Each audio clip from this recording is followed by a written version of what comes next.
Today, Precarious plays Metroid Prime. AM2R. I don't know how to feel about it because it's definitely... For almost any other series, it would bother me a little bit. Mm-hmm. Just because it's so... like, pretty illegal. Yeah, AM2R is a Metroid... It's a not-for-profit fan re-envisioning, like an enhanced, almost, it's like a Game Boy Advance port, basically, of the Game Boy title Return of Samus. Mm-hmm. Yeah, and it is definitely not allowed, but also very enjoyable. Many things are like that in life. And it has so much affection for the series, and it's just so careful, and it adds so much to the design that it's based off of, which is Zero Mission for sure. Yeah.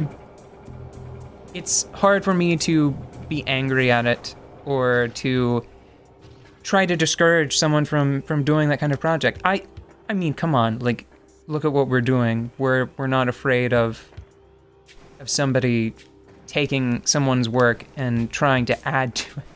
Yeah. You know, or trying to analyze it or critique it.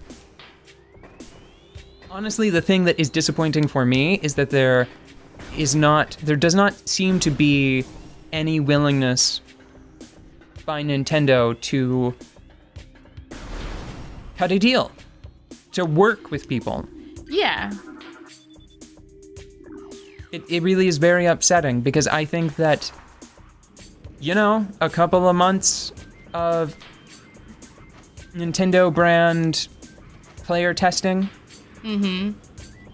just rigorous testing and some kind of deal, and you have a whole new game, Yeah. just like ready to release. Yeah, they could make so much. And besides, like, it's not like they've made any new releases since 2009.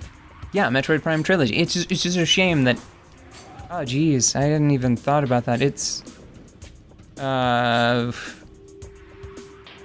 God, like 8 years or something, right? Yeah, it's been 8 years since we've seen any title come from Nintendo as a part of this franchise, because, you know, this Metroid Prime 3 was the last one that they made. Which came out a little bit before Trilogy, and it's a little sad. And then they just reboxed it. I mean, it is definitely improved, and it's nice that you can play it on the Wii, but... It's a real shame that the only thing that's been added to the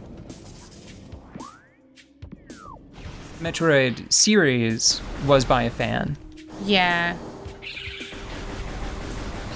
And I feel weird saying that, like, oh, it's a real shame.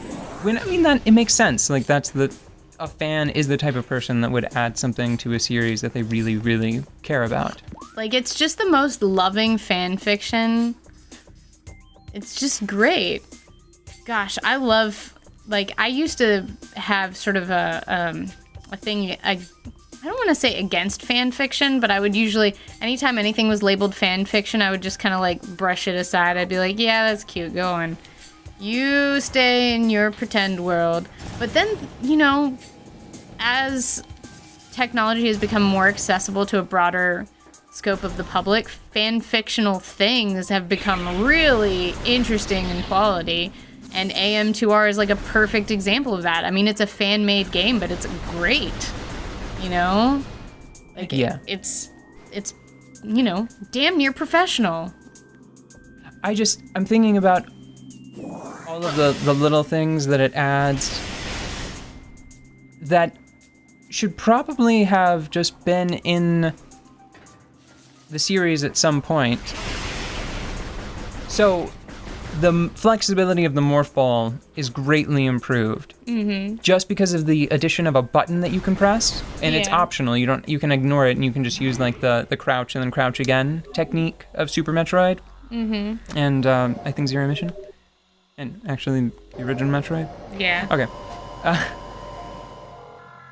you can press a button while in midair, and you can change into morph ball form, and it gives you a lot of very flexible movement in the air. You can do it in Metroid Prime, but you fall really quickly, so it doesn't have the same value, the same utility. But you can do it here, you know? Yeah. In the other 2D Metroid titles, since you have to be on the ground to crouch, actually, you know what? You can aim down while you're in the air. I might be remembering it wrong. It's certainly much more convenient. It's much more fluid in AM2R. I wish it had a better name. I wish it had a more confident name. Think of one. Oh, what would I mean, we're call fans. It's a fan game, and we just need a good way to refer to it, so... Well, the problem I have with it is I often will accidentally slip, and I will say A2MR. Oh, yeah. I wind up flipping the letters around accidentally. You know, that could be a golf club or a salad dressing or a weapon, you know? So, like, don't do that. AM2R salad dressing. The original edition of the game was Return of Samus.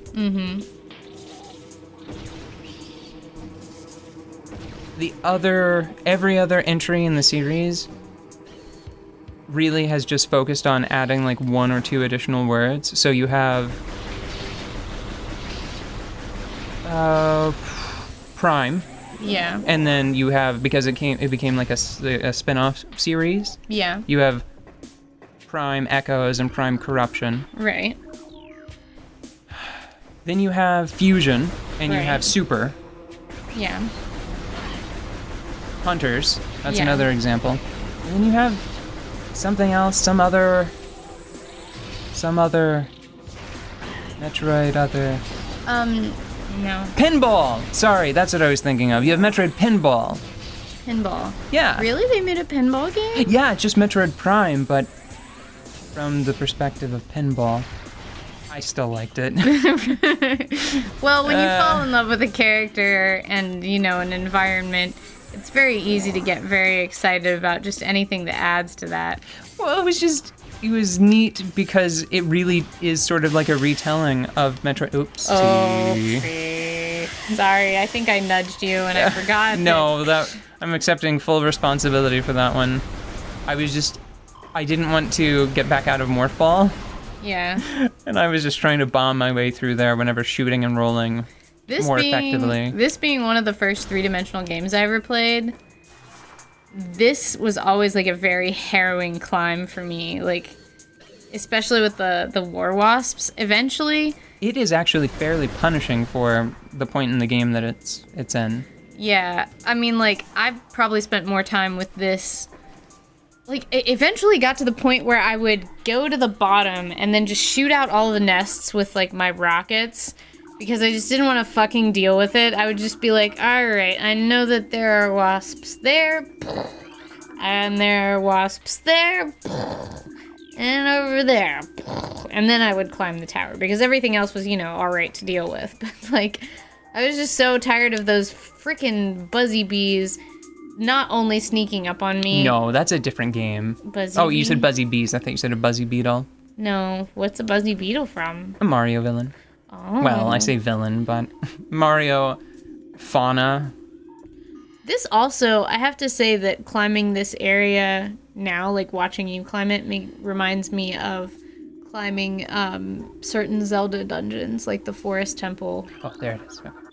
What Forest Temple was it? I think the one in Wind Waker reminds me of this a little bit because of the flowers.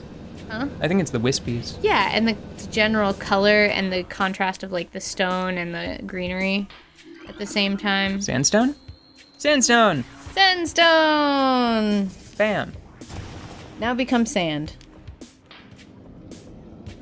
This is what I should do. I should try to spend more time in Morph Ball mode because it's third person and that should be a little less... Well, didn't get very far. Good job. It should be a much smoother ride. And it was a short one. It was a very short, smooth ride. Mm-hmm. Shoot, did I scan the blood kelp? Blood kelp? I think it's called blood kelp. Recording to logbook.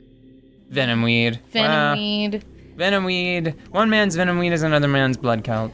Apparently. Where am I going? Do you have anything to say for yourself? Nope. Okay. It just says. That's a Lord. Reaper Vine. I read that one earlier. That's another Reaper Vine, I think. I love everything in That's the this third Reaper place Vine. being nameable, especially, because it's gosh, I just can't. Oh my God! Wow, we're really cruising. Wow, sick dodge. I wasn't expecting to get here so quickly.